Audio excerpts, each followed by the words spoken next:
Hello दोस्तों, welcome to only IAS. Date है आज की 28 दिसंबर 2022 एंड आप सभी का स्वागत है आज के एडिटोरियल डिस्कशन में। देखिए, आज हम टोटल 3 मुद्दे डिस्कस करेंगे। पहला मुद्दा होगा माइग्रेंट वर्कर के रिगार्डिंग। देखो, यहाँ पर राइटर ने बात करी है कि दुनिया में कितने माइग्रेंट्स देखने को मिलते हैं, इंडिया में क्या सिचुएशन है, क्या-क्या इश्यूज़ इनको फेस करने पड़ते हैं, ये सारी बातें आज हम डिस्कस करेंगे। इसी तरह से जो दूसरा मुद्दा है वो है रिगार्डिंग फ्री ट्रेड एग्रीमेंट। काफ़ी बार देखो हमारी गवर्नमेंट ने ना फ्री ट्रेड एग्रीमेंट को काफ़ी क्रिटिसाइज़ किया है। बट आज के टाइम हम देख रहे हैं हम डिफरेंट डिफरेंट कंट्रीज़ के साथ फ्री ट्रेड एग्रीमेंट को नेगोशिएट करने की कोशिश कर रहे हैं। तो क्या ये पॉलिसी में चेंज आया है? क्या बेनिफिट्स हो सकते हैं? ये सारी बातें आज हम डिस्कस करेंगे। उसी तरह से जो हमारा तीसरा मुद्दा होगा that is India China trade relations. मैंने कल भी आपके साथ डिस्कस किया था कि पिछले कुछ टाइम के अंदर ना इंडिया चाइना के ट्रेड रिलेशंस में काफ़ी चेंजेस आए हैं। काफ़ी सारी चीज़ें हम चाइना से इम्पोर्ट कर रहे हैं। क्या रीज़न्स है उसके पीछे और कैसे इस पर्टिकुलर ट्रेड को हम कम कर सकते हैं, बेसिकली जो डिपेंडेंस है चाइना के ऊपर उसको कैसे कम किया जा सकता है, ये सारी बातें आज हम डिस्कस करेंगे इस अपने तीसरे आर्टिकल के अंदर। ठीक है, बट उससे पहले आज की quote of the day. Quote of the day है बाय राजा राम मोहन रॉय जी। ठीक है, आई एम वेरी श्योर आप सभी इनके बारे में जानते होंगे। इनकी कोट क्या है? Education is the most important agent of social change. अगर सोसाइटी में कुछ चेंज लाना है, ठीक है, कुछ सोशल चेंज लाना है, तो सबसे इंपॉर्टेंट चीज क्या है? एजुकेशन। देखो, अगर मैं थोड़ा आपको राजा राम मोहन रॉय जी के बारे में बताऊं ना, तो आप जानते हो 1800s के अराउंड ना, जो पूरी वो सेंचुरी थी, तो यहाँ पर इन्होंने एक इंडिया के लिए बहुत इंपॉर्टेंट रोल प्ले किया। कैसे? देखो, उस टाइम की सोसाइटी काफी सुपरस्टिशंस में बिलीव करती थी। ठीक है, बट इन्होंने क्या किया? इन्होंने बात करी एजुकेशन की। और एजुकेशन कैसी? Which is based on rationality. ठीक है, इन्होंने बात करी साइंटिफिक टेम्पर की। तो आप नोटिस करो कि जो अलग अलग चीजें हैं मॉडर्न एजुकेशन के अंदर, चाहे लिबर्टी हो गया, इक्वलिटी हो गया, फ्रेटर्निटी हो गया, डेमोक्रेसी हो गया, इस तरह की चीजें इन्होंने प्रमोट करने की कोशिश करी।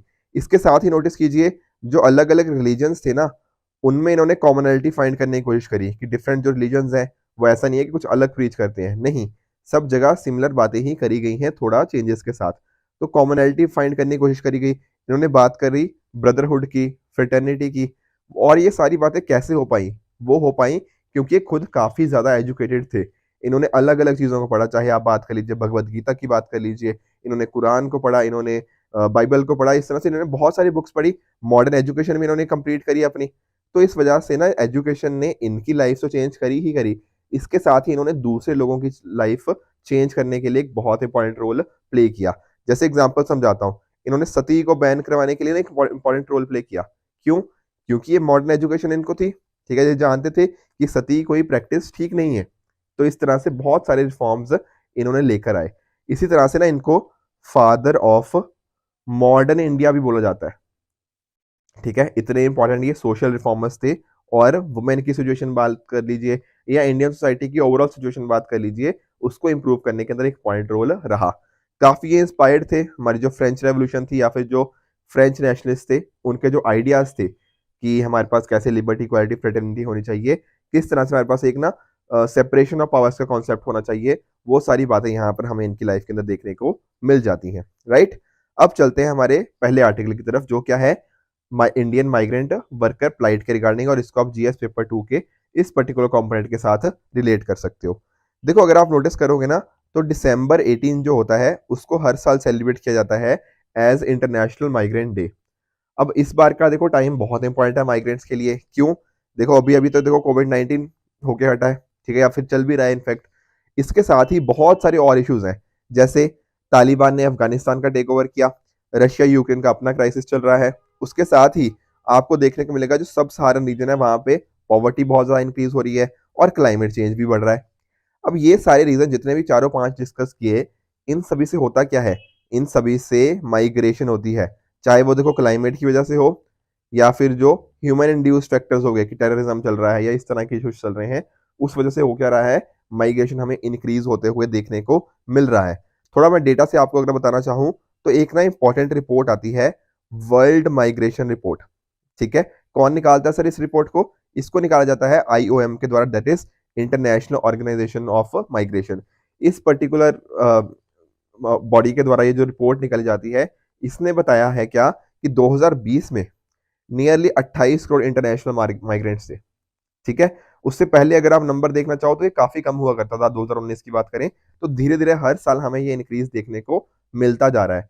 अब इसमें एक इम्पोर्टेंट अगर आप नोटिस करोगे, बात करते हैं अगर साउथ एशिया की, तो साउथ एशिया का नियरली शेयर 40% है। देख रहे हो, इंडिया हो गया, पाकिस्तान, बांग्लादेश, श्रीलंका, ये डिफरेंट-डिफरेंट जो साउथ एशिया के अंदर कंट्रीज़ आती हैं, यहाँ से ही मेजर माइग्रेंट्स दूसरी कंट्रीज़ में जाते हैं।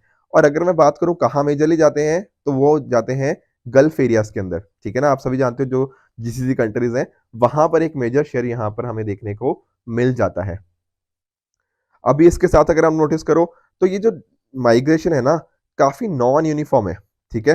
कभी बढ़ गया, कभी कम हो गया या फिर किसी एक जगह से दूसरी जगह, तो काफ़ी नॉन यूनिफ़ॉर्मिटी हमें देखने को मिल जाती है। और ये सारे इसके पीछे के फैक्टर्स क्या होते हैं? देखो, फैक्टर आप ना उन्हीं चीज़ों से डिटरमाइन कर सकते हो जो मैंने एग्ज़ाम्पल दिए। कहीं पे टेररिज़्म हो गया या फिर कहीं पे इकोनॉमिक अपॉर्च्युनिटीज़ ज़्यादा है या फिर किसी जगह पे हो सकता है एनवायरनमेंट फैक्टर्स ठीक ना हो। तो ये सारे कहीं न कहीं फैक्टर्स डिटरमाइन करते हैं कि माइग्रेशन कैसे होता है। अब कई बार ना ये फोर्स्ड माइग्रेशन भी होता है। जैसे फॉर एग्जांपल मैं समझाता हूँ, आपके पास मान लो जॉब नहीं है, तो होगा क्या, आप सोचोगे यार कहीं भी और दूसरी कंट्री में कुछ ना कुछ जॉब मिल जाए, मैं कर लूँगा। अभी इंडिया में यही एक चीज़ हुई कि जो नियरली 300 इंडियन इंजीनियर्स थे ना, इनको एक तरह से ट्रैफिक करके ले गया गया म्यांमार और वहाँ पर एक क्रिप्टो स्कैम के लिए उनसे काम करवाया गया। सिमिलरली इंडियन नर्सेज़ भी थी कुछ, ठीक है ना? उनको यूएई ट्रैफिक करके ले गया और वहाँ पे बात करी गई थी कि आपको हम जॉब देंगे। पर वो जॉब ऑफर्स क्या थे? वो फेक जॉब ऑफर्स थे, ठीक है? उनको प्रॉमिस कर दिया गया पर जॉब वहाँ पे उनको दी ही नहीं गई। तो इस तरह के काफ़ी सारे इश्यूज़ यहाँ पे देखने को मिल जाते हैं। थोड़ा केरला की अगर बात करें ना, तो आप नोटिस कीजिए कि जब पैंडेमिक था, तो जो लोग पैंडेमिक में मान लो गल्फ कंट्रीज़ में गए हुए हैं, वहाँ पर उनको जॉब से निकाल दिया गया। तो इस तरह से हमें देखने को मिला कि नियरली 17 लाख लोग केरला रिटर्न करे बाहर से और इनमें से 15 लाख कौन थे?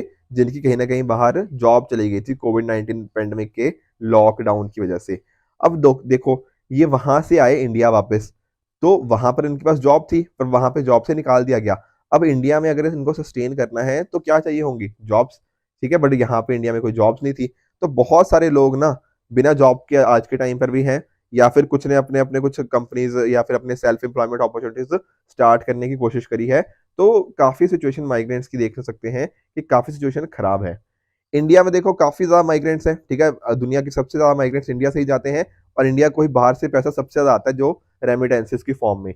पर अगर आप नोटिस करोगे, इंडिया के पास ना कोई माइग्रेशन प्रॉपर पॉलिसी है नहीं आज के टाइम के ऊपर, ठीक है? एक एक्ट ज़रूर है, इमिग्रेशन एक्ट 1983, पर इसके अंदर भी पिछले देखो 40 साल हो गए हैं 1983 को, नियरली 39 टू 40 इयर्स हो गए हैं, तो इसमें भी कोई चेंजेस नहीं आए।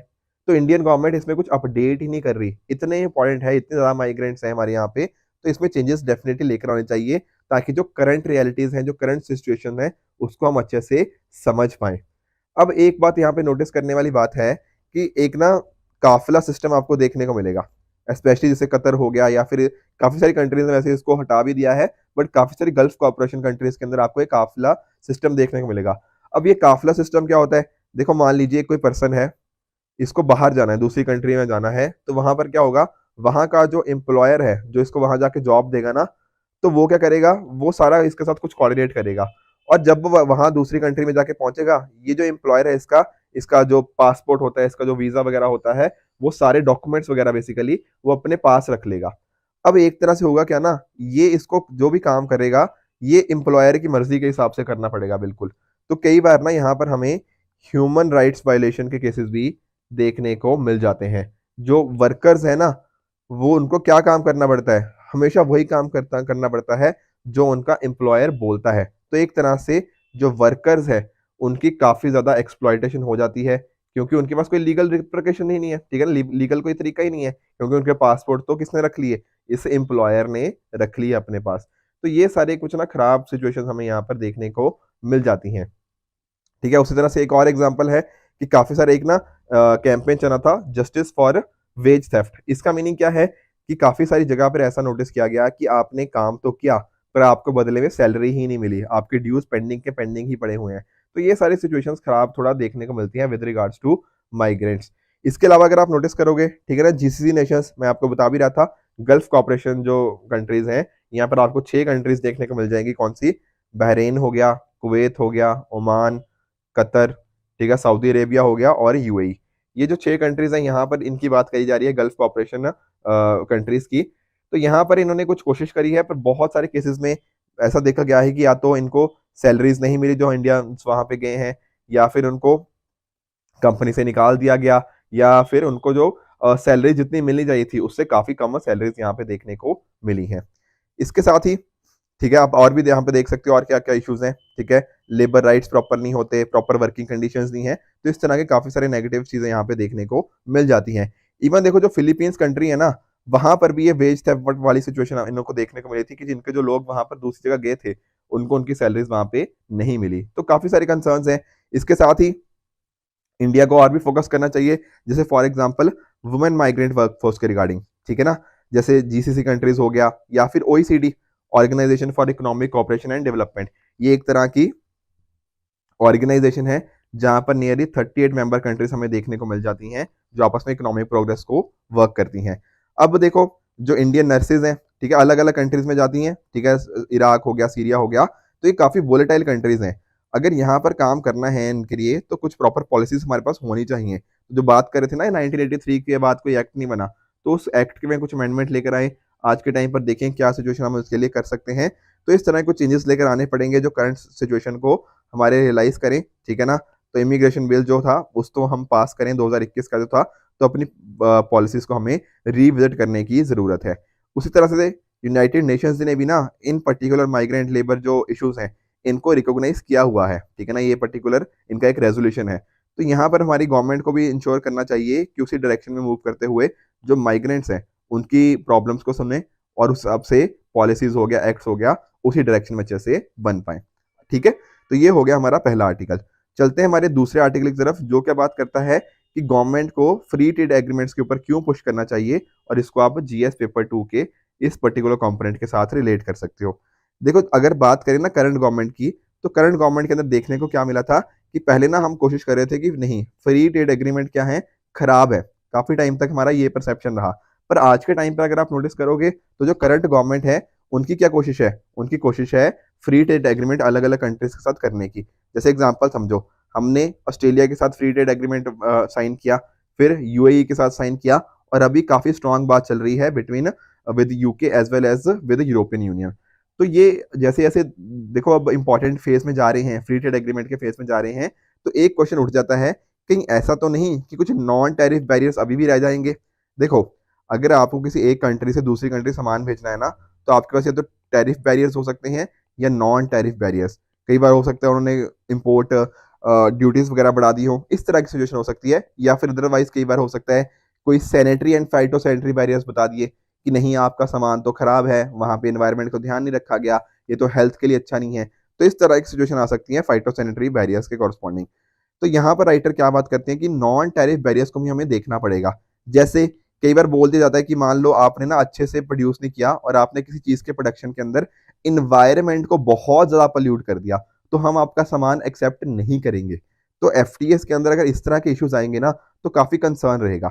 जैसे आपको मैं एग्जांपल से लेके चलता हूँ। ठीक है, जैसे अगर आप आज के टाइम पे नोटिस करो, यूरोपियन यूनियन की अगर आप नोटिस करोगे ना, तो यूरोपियन यूनियन ने क्या किया है ना, अपने यहाँ पे इन्होंने रिन्यूएबल एनर्जी की तरफ फोकस थोड़ा ज्यादा बढ़ा दिया है, या फिर फोकस है कि हम लेस कार्बन की तरफ चले।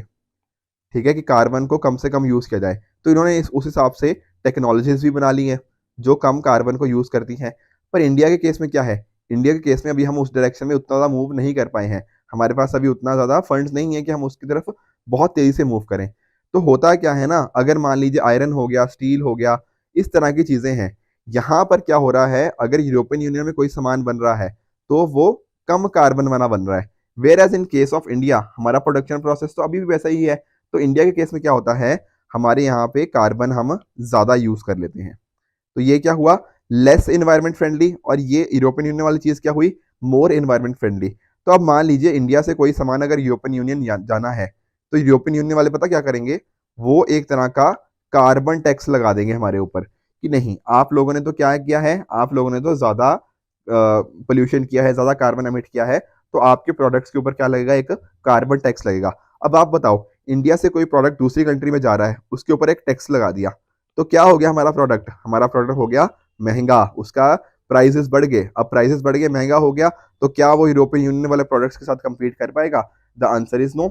ठीक है ना, तो इंडियन जो एक्सपोर्टर है उसके लिए एक मेजर इशू आ गया। यहाँ पर देखो क्या किया गया, यहाँ पर बात करी गई नॉन टैरिफ बैरियर्स की। इन्वायरमेंट की बात करते हुए क्या हुआ, इंडियन प्रोडक्ट्स की एंट्री यहाँ पे एक तरह से रोकने की कोशिश करी है, ठीक है, इनडायरेक्टली रोकने की कोशिश करी है। तो यहाँ पर हमें देखने को मिल जाता है कि इंडियंस के लिए काफी ये डिसएडवांटेजेस सिचुएशन देखने को मिल जाती है। तो ऐसे चीजों को ना हमें अच्छे से देखना पड़ेगा कि ये सारे इश्यूज को हम कैसे टैकल करें। अब ये इश्यूज को टैकल करना जरूरी है, बट ऐसा नहीं है कि अगर ये इश्यूज इमर्ज होते हैं तो हम उस कंट्री के साथ एफटीए करें ही ना, नहीं, एफटीए हमें प्रोसीड करना चाहिए, पर साथ ही साथ हमें यहाँ पे डोमेस्टिक रिफॉर्म्स भी करने चाहिए। तो ये सारे अगर हम मिलके काम करेंगे ना, ये रिफॉर्म्स हो गया या फिर कंट्री के साथ जो नेगोशिएशन का प्रोसेस है, अगर उनको अच्छे से किया जाएगा तो ये सारे इश्यूज हम डेफिनेटली टैकल कर सकते हैं।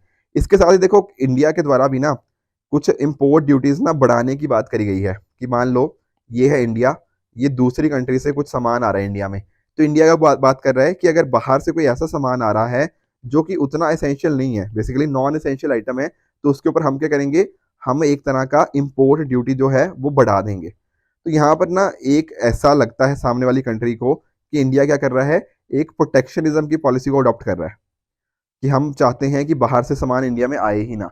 तो अगर आप खुद सोचो, बाहर वाली कंट्रीज को ऐसा लगेगा कि इंडिया एक प्रोटेक्शनिस्ट हो रहा है, इंडिया बाहर से सामान नहीं आने देने चाह रहा, तो क्या ये सामने वाली कंट्री इंडिया के साथ कोई एग्रीमेंट सॉल्व करेगी, एग्रीमेंट करने की कोशिश करेगी? Answer is no.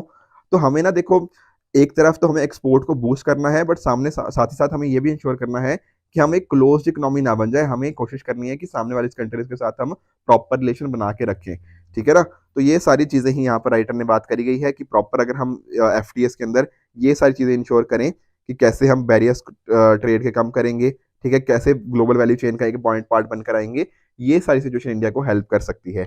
आज के टाइम पे ना देखो, जो बहुत सारी कंपनीज हैं वो चाइना से दूर जा रही हैं, और वो क्या अडॉप्ट कर रही हैं, एक चाइना प्लस वन स्ट्रेटेजी।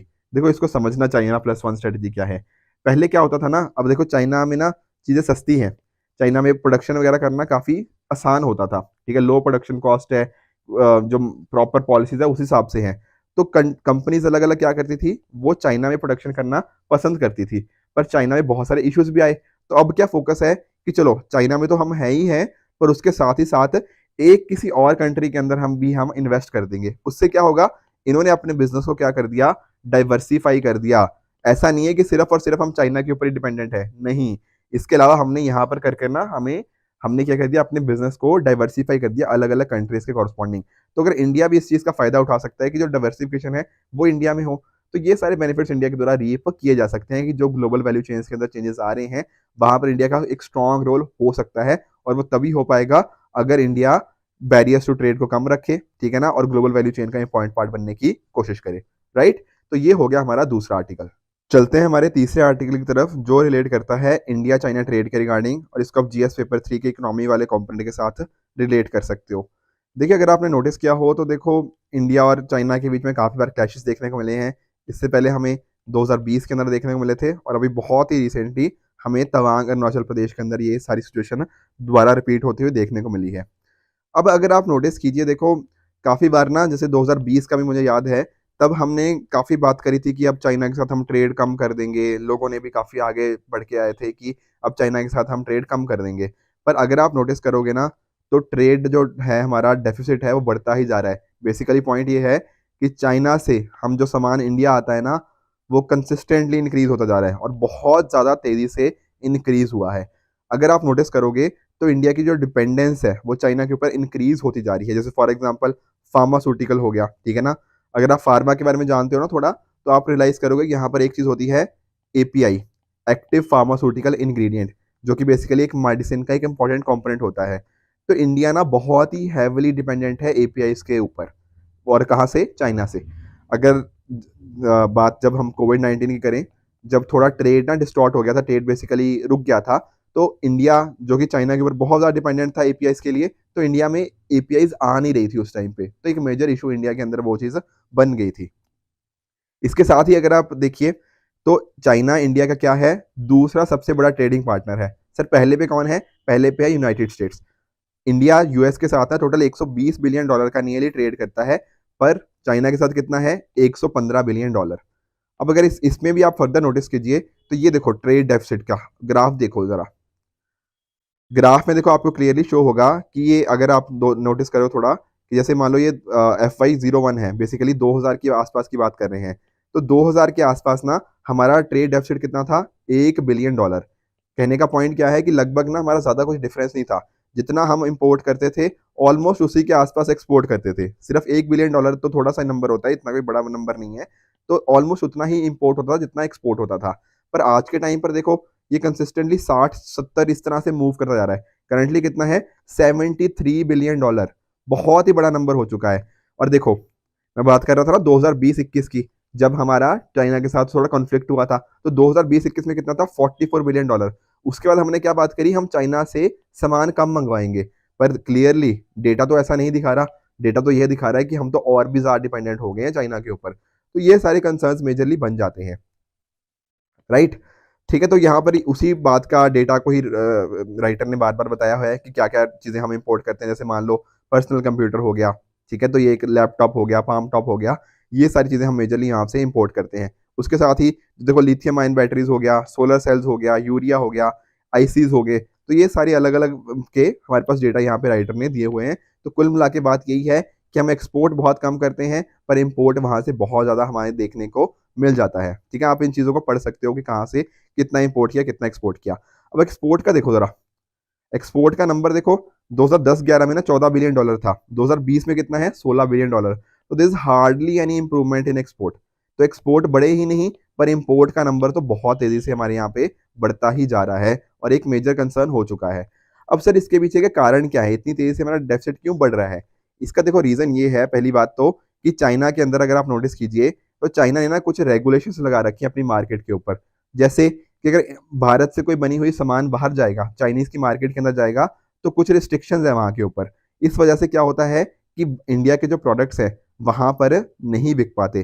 जैसे मान लो कुछ पर्टिकुलर ऐसी चीज़ें हैं ना कि जैसे जिनके ऊपर इंडिया का एडवांटेज ज़्यादा है, कि हम एग्रीकल्चर हो गया, कॉफ़ी टी हो गया, ये चीज़ें हम आसानी से बना देते हैं। पर चाइना ने इनके ऊपर क्या लगा रखे हैं, टैरिफ लगा रखे हैं महंगे करके। मतलब ना अभी अभी आपके साथ बात भी कर रहा था, तो उनके ऊपर कुछ टैरिफ लगा रखा है। उस वजह से होता क्या है, ये इंडियन के जो प्रोडक्ट्स हैं ये महंगे रेट पे वहां पे मिलते हैं। तो महंगे मिलेंगे तो कोई इनको खरीदेगा नहीं, तो ये एक इशू हो गया। दूसरा जो मुद्दा है वो है कॉम्पिटिटिवनेस का।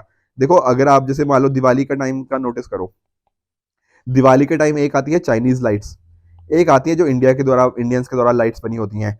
अब ये जो चाइना वाली लाइट्स होती है ना, ये बड़ी ही बढ़िया काम करती हैं और बहुत ही सस्ती होती हैं। तो ये चाइना के प्रोडक्ट आसानी से बन जाते हैं सस्ते रेट्स के ऊपर। इंडिया के जो प्रोडक्ट्स होते हैं थोड़े से महंगे होते हैं। तो क्लियरली देखो, जब भी ऐसी बात होगी कि कोई चीज़ सस्ते में बन जाएगी, कोई चीज़ महंगे में बनेगी, तो फायदा किसको होगा? वो फायदा जो सस्ते दाम पे बना देता है। तो चाइनीज प्रोडक्ट इस वजह से बहुत ज़्यादा पॉपुलर हो जाते हैं इंडिया के अंदर। अब यहाँ पर ना राइटर ने एक और बात करी है, वो क्या है, चाइना की जो पॉलिटिकल पॉलिसी है। मैं समझाता हूँ। देखो आप जानते हो, ठीक है ना, इंडिया के अंदर तो देखो डेमोक्रेसी है, और डेमोक्रेसी एक अच्छी चीज़ है, मैं इसको मना नहीं कर रहा। पर चाइना के अंदर होता क्या है ना, चाइना बहुत ही एक स्ट्रिक्ट तरह से काम करता है। ठीक है, वहां पे जानते हो जो आपके जी जिनपिंग है, काफी वही मेजर पावर उन्हीं के पास है, और कोई पावरफुल वहां पे है ही नहीं। तो होता क्या है, कल को जैसे लैंड एक्वायर करनी है मान लो कहीं पे, तो इंडिया में ना कई कई साल लग जाते हैं लैंड एक्वायर करने के लिए। लोग वहां पे प्रोटेस्ट कर देते हैं, फिर वो मुद्दा केस कोर्ट में चला जाता है, तो कई कई सालों तक कोई प्रोसेस नहीं हो पाता। पर क्या आप एक्सपेक्ट कर सकते हो कि सेम चीज चाइना के अंदर हो? नहीं। चाइना के अंदर तो ये चीज होगी ना कि अगर किसी ने गवर्नमेंट के अगेंस्ट प्रोटेस्ट किया, तो अगले दिन या तो वो जेल के अंदर होगा या फिर उसको मार दिया जाएगा। तो इससे होता क्या है, वहां पर ना इस तरह के कोई प्रोटेस्ट नहीं होते, वहां पे ये लोग केस नहीं करते जाके कोर्ट में। ठीक है, तो उससे क्या होता है, लैंड एक्वायर जल्दी हो जाती है। इस तरह के और अलग अलग जो चीजें होती हैं वो बहुत तेजी से काम करती हैं। उससे क्या होता है, वहां के प्रोडक्ट्स क्या हो जाते हैं, कॉम्पिटिटिव हो जाते हैं, बहुत ही तेजी से काम होता है। तो सस्ते रेट्स पे काम वहां पे बन जाता है, सस्ते रेट्स पे चीजें बन जाती हैं। उसके अलावा देखो चाइना की डिमांड बहुत ज़्यादा है चाइनीज प्रोडक्ट की, ठीक है, क्योंकि सस्ते होते हैं, ये मैंने आपके साथ डिस्कस कर ही चुका हूँ। अब इससे ना बहुत सारे कंसर्न्स इंडिया को मर्ज हो सकते हैं। सर कैसे कंसर्न्स? देखो अगर आप नोटिस करो, मैं आपको एग्जांपल समझाता हूँ। अभी रशिया और यूक्रेन का क्राइसिस चल रहा है, बिल्कुल सर। अब रशिया से ना यूरोपियन यूनियन में ना गैस वगैरह जाती है, ठीक है, आप सभी जानते हो इसके कॉरस्पॉन्डिंग। तो अगर मान लो यूरोपियन यूनियन ने क्या बोल दिया रशिया को कि भैया हम आपसे चीज़ें लेना बंद कर रहे हैं, तो दरअसल में सोचो कि नुकसान हो किसको रहा है। वो नुकसान दरअसल में यूरोपियन यूनियन को ही हो रहा है। अब जैसे विंटर चल रही है ना, तो विंटर में उन्होंने सस्टेन करने के लिए क्या चाहिए होता है, गैस चाहिए होती है। पर यूरोपियन यूनियन ने खुद बोल दिया अगर कि हमें आपकी गैस नहीं चाहिए, तो भैया लोगों को दिक्कत आएगी ना यूरोपियन यूनियन के। तो सेम चीज़ अगर आप सोचो कि एक है इंडिया, एक है चाइना। अब इंडिया ने अगर मान लो बोल दिया कि हमें नहीं आपके साथ ट्रेड करना चाइना, हमें नहीं चाहिए आपके प्रोडक्ट्स, तो होगा क्या? इंडिया की कैपेबिलिटीज भी तो होनी चाहिए ना उस तरह से ही। हमारे पास एपीआई हमारे यहाँ बनते ही नहीं है, और जो हमने देखा सोलर सेल्स हो गया या अलग अलग चीजें होगी, वो इंडिया में बनती ही नहीं है। तो अगर इंडिया ने चाइना के साथ ये चीजें बंद कर दी, उसका नुकसान किसको होगा भैया? इंडिया को ही होने वाला है। जैसा कि यहाँ पर हमें देखने को मिलता है कि यूरोपियन यूनियन को नुकसान देखने को मिला है। तो इंडिया को या तो डिपेंडेंस अपनी कम करे, ठीक है, अपने यहाँ पर हम ये सारी चीजें खुद प्रोड्यूस करें। ईवीज के लिए जो हो गया, लिथियम आयन बैटरीज हो गया, एक्टिव फार्मास्यूटिकल इंग्रेडिएंट्स हो गया, अगर हम ये चीजें खुद प्रोड्यूस नहीं कर पाएंगे और अगर हमें चाइना से भी चीजें बंद कर दी ना, तो उसका नुकसान इन दी एंड किसको होने वाला है? इंडिया को ही होने वाला है। इसी को क्या बोल देते हैं? ट्रेड को वेपनाइज करना। ठीक है, यहाँ पर राइटर ने कुछ एग्जाम्पल दिए हुए हैं, जैसे फॉर एग्जाम्पल, ठीक है, चाइना की रेयर अर्थ के अंदर मोनोपोली थी, तो चाइना ने ना बंद कर दी ये सारी चीजें, ठीक है, तो जापान के लिए, तो तब भी इस तरह से जापान की इकोनॉमी को इशू आया था। तो सेम चीज इंडिया की इकोनॉमी को भी इम्पैक्ट आ सकता है। उसके साथ ही देखो, हम इतना ज्यादा चीजें बाहर से मंगाते हैं, तो उसके लिए हमें क्या पे करने पड़ते हैं? हमें पे करने पड़ते हैं डॉलर्स। तो डॉलर पे करने पड़ेंगे कि तो क्या होगा? तो इंडिया के जो फॉरेक्स रिजर्व हैं वो धीरे धीरे खत्म होते रहेंगे, और ये इशू इंडिया को इम्पैक्ट करता है। तो सर तरीका क्या है फ्यूचर के अंदर? फ्यूचर के अंदर देखो, काम करने का तरीका यही है कि हम अपनी डोमेस्टिक प्रोडक्शन को इंक्रीज करें। मैंने बताया ना, जिन चीज़ों के लिए हम दूसरी कंट्रीज के ऊपर डिपेंडेंट है, उसके ऊपर हमारी डिपेंडेंस धीरे धीरे कम करनी पड़ेगी, तभी हम उस डायरेक्शन में काम कर पाएंगे। जैसे मान लो एपीआईज हैं, अगर हम एक्टिव फार्मास्यूटिकल इंग्रेडिएंट्स बाहर से बंद कर दें और खुद अपनी डोमेस्टिक प्रोडक्शन को इंक्रीज कर दें, तो वो हमें हेल्प करेगा। ऊपर ये हम लेबर इंटेंसिव इंडस्ट्रीज के ऊपर फोकस कर सकते हैं, जैसे एप्पल्स हो गया, टॉयज हो गया। प्रधानमंत्री मोदी जी ने भी इसके रिगार्डिंग बहुत बार बात करी है, तो ये सारी चीजें हम देख सकते हैं। ठीक है, तो इस तरह से हमें धीरे धीरे सेक्टर्स को हमें देखना पड़ेगा एंड उसको ठीक करने की कोशिश करनी पड़ेगी। एक यहाँ पर ना 6 पॉइंट का एजेंडा है कि किस तरह से इंडिया ट्रेड कॉम्पिटिटिवनेस को इंक्रीज कर सकता है। इसको एक बार समझ लेते हैं। पहली बात तो यह है कि इंडिया को इनटेंजिबल एसेट्स के अंदर इन्वेस्ट करना पड़ेगा। सर वो क्या होते हैं? जैसे आपकी हेल्थ हो गया, एजुकेशन हो गया, आपके स्किल्स हो गया, तो हमारे लोग जो होंगे वो ज़्यादा एम्पावर हो पाएंगे इन चीज़ों को प्रोड्यूस करने के लिए। उसी तरह से एक तरह का फेयर कंपटीशन लेके आना, ईज ऑफ डूइंग बिजनेस को प्रमोट करना, तो ये सारी बातें, ठीक है ना। तो इस तरह से आप यहाँ पर देख सकते हो, शेयर्ड विजन हो गया, फ्री ट्रेड एग्रीमेंट को कैसे हम कॉम्प्लीमेंट करें, पूरी गवर्नमेंट की जो अलग अलग मिनिस्ट्रीज हैं कैसे एक तरह से आपस में सिनर्जी में काम करें, आपस में कोऑर्डिनेशन के थ्रू काम करें, ये हमें यहाँ पर हेल्प कर सकती है अपनी कॉम्पिटिटिवनेस को इंक्रीज करने के अंदर। उसके अलावा हमारे पास देखो पॉलिसीज होनी चाहिए प्रॉपर, कैसे हम एक्सपोर्ट करेंगे। बाकी जो अलग अलग हमारे स्टेक होल्डर्स है ना, चाहे आप देख लो कॉन्फेडरेशन ऑफ इंडियन इंडस्ट्री हो गया, फिक्की हो गया, एसोचैम हो गया, ये सारी चीज़ों से भी हमें इनसे बात करनी पड़ेगी, क्या इनके इश्यूज हैं, कैसे उनका फीडबैक को हम ले सकते हैं जब हम फ्री ट्रेड एग्रीमेंट्स को नेगोशिएट करें। ये सारी बातें हमें हेल्प कर सकती हैं। बहुत सारे प्रोडक्ट्स इंडिया में ऐसे होते हैं जिनके ऊपर ना हम इन्वर्टेड ड्यूटी स्ट्रक्चर लगता है। अब सर इसका क्या मीनिंग इन्वर्टेड ड्यूटी स्ट्रक्चर का? देखो समझने की कोशिश करना, अगर आपने जीएसटी पढ़ा है ना, तो आप जानते होंगे कि जीएसटी में हम टैक्सेस लगाते हैं। अब मान लो कुछ है हमारे एक प्रोडक्ट को बनाने के लिए इनपुट और उसका कुछ आउटपुट है। अगर ना नॉर्मल सिचुएशन क्या होनी चाहिए कि आउटपुट के ऊपर जो टैक्स हो, जो आउटपुट के ऊपर बेसिकली जो टैक्स लगता है वो लगना चाहिए ज़्यादा, और इनपुट के ऊपर टैक्स लगना चाहिए वो लगना चाहिए कम। पर बहुत केसेस में ऐसा होता है कि इनपुट के ऊपर हम टैक्स लगा देते हैं ज़्यादा परसेंटेज के ऊपर, और आउटपुट के ऊपर हम लगाते हैं कम टैक्स। इस तरह की सिचुएशन को क्या बोलते हैं? Inverted duty structure. जब इनपुट्स के ऊपर टैक्सेस क्या होते हैं? ज़्यादा, वेयर आउटपुट पे होते हैं कम, that is known as what? Inverted duty structure. अब इसका जो नेगेटिव इंपैक्ट किसको आता है? वो नेगेटिव इंपैक्ट फेस करना पड़ता है हमारे अलग अलग मैन्युफैक्चरर को, क्योंकि उनका पैसा जीएसटी के अंदर फंस जाता है। तो ये सारी चीज़ें हमें थोड़ी देखनी पड़ेंगी, हमारी पॉलिसीज उस हिसाब से बनानी पड़ेंगी। हमारी जो गवर्नमेंट सपोर्ट है उसको हम कैसे इंक्रीज कर सकते हैं। प्रोडक्शन लिंक इंसेंटिव जो स्कीम थी, उसका देखो काफ़ी सारे बेनिफिट्स हमें देखने को मिले हैं। तो कैसे कैसे ये सारी चीज़ें कर सकते हैं। जो एक्विजिशन है, जो लैंड एक्विजिशन है, उसको हम कम तरह से कैसे कर सकते हैं, वो सारी चीज़ें इंडिया को हेल्प कर सकती हैं। इसी तरह से देखो एक स्केल कमेटी है। अब ये स्केल क्या है? Scale stands for steering committee for advancing local value added and exports. Export को कैसे बूस्ट करें, लोकल वैल्यू एडिशन को कैसे इंप्रूव करें। उन्होंने कुछ सजेशंस दिए हुए हैं कि जैसे हम अपने कॉस्ट को कम करें, ठीक है ना, लैंड हो गया, पावर हो गया, कैपिटल हो गया, सस्ते पे लोन्स मिलेंगे तो कम रेट पे हम चीज़ें बना पाएंगे। लैंड कॉस्ट कम होगी तो वो हम हो जाएगी, साथ ही साथ बिजली हमें कम रेट से मिलेगी। तो सारे बेनिफिट्स यहाँ पर हम देख सकते हैं। बाकी देखो कॉम्पिटिटिवनेस कैसे हम लेके आ सकते हैं। एक है जैसे मैंने अभी बात करी थी इन चाइना +1 स्ट्रेटेजी की, कि कंट्रीज जो अलग अलग कंपनीज हैं वो चाइना प्लस वन स्ट्रेटजी के ऊपर मूव कर रही हैं कि एक चाइना तो है ही है, उसके अलावा किसी और कंट्रीज में भी अपनी वैल्यू चेन को डाइवर्सिफाई करें। तो इंडिया इसको कैसे यूज कर सकता है अपने अपने जो यहाँ पे अलग अलग इन्वेस्टमेंट लाने के लिए, वो भी यहाँ पर आप देख सकते हो। इसके साथ ही अगर आप नोटिस करो, एक बात है पब्लिक प्राइवेट सेक्टर कॉपरेशन की। अब सर इसका मीनिंग क्या है? देखो चाइना के अंदर अगर आप नोटिस करोगे ना, तो चाइना के अंदर गवर्नमेंट और बिजनेस यहाँ पर बहुत अच्छा खासा कोलैबोरेशन है। बल्कि मैं तो ऐसा ही बोलूंगा कि ये तो एक ही है एक तरह से, ठीक है ना, गवर्नमेंट और बिजनेस काफी क्लोज है। इंडिया में कई बार ना जो गवर्नमेंट पॉलिसीज बनाती है और जो बिजनेस सोचता है वो काफी अलग अलग हो जाता है, दोनों अलग अलग डायरेक्शन में कई बार जाने लग जाते हैं। तो इंडिया में अगर ऐसा हो कि पब्लिक प्राइवेट सेक्टर का कॉपरेशन बढ़े, गवर्नमेंट और बिजनेसमैन अच्छे से काम करें, मिलकर काम करें, ताकि उस कंट्री को आगे डेवलप कर पाए, तो एक कॉम्प्रिहेंसिव स्ट्रेटेजी इस डायरेक्शन में हमें अच्छे से काम कर सकती है। तो जरूरत क्या है सर आज के टाइम पर? ज़रूरत है कि देखो जो हम बात करते हैं ना आत्मनिर्भरता की, तो उसको हम एक्चुअल में इम्प्लीमेंट करें, ठीक है? ये बहुत ज़्यादा बड़ा ट्रेड गैप हो चुका है चाइना के अंदर, तो हमें उस हिसाब से स्टेप्स लेने की ज़रूरत है। इसके साथ ही जो अलग-अलग हमारी लाइक माइंडेड कंट्रीज़ हैं, जैसे जापान हो गया, ताइवान हो गया, ऑस्ट्रेलिया की बात कर लीजिए, या फिर जो क्वाड कंट्रीज़ के अंदर जो यूएस बचा, इन सभी कंट्रीज़ का इंडिया आपस में एंगेजमेंट बढ़ा सकता है। देख सकते हैं कि कैसे एक दूसरे की हेल्प कर सकते हैं, कैसे उन पर्टिकुलर कंट्रीज़ का अच्छे से एंगेज करते हुए अपनी चाइना के ऊपर जो डिपेंडेंस है उसको कैसे कम किया जा सकता है। यही सारी चीज़ें हमें हेल्प कर सकती हैं, जो चाइना से इतने ज़्यादा हमें सामान लेना पड़ता है, उसको धीरे-धीरे हम कम करते रहें और साथ-साथ अपनी डोमेस्टिक मैन्युफैक्चरिंग कैपेबिलिटीज़ को और भी इम्प्रूव करते रहें। Right friends? तो ये थे आज के तीनों एडिटोरियल्स। आई होप आपको सारे एडिटोरियल अच्छे से समझ आए होंगे। इसी तरह से आप भी अपने एंड पे हार्ड वर्क करते रहिए। Goodbye and good luck.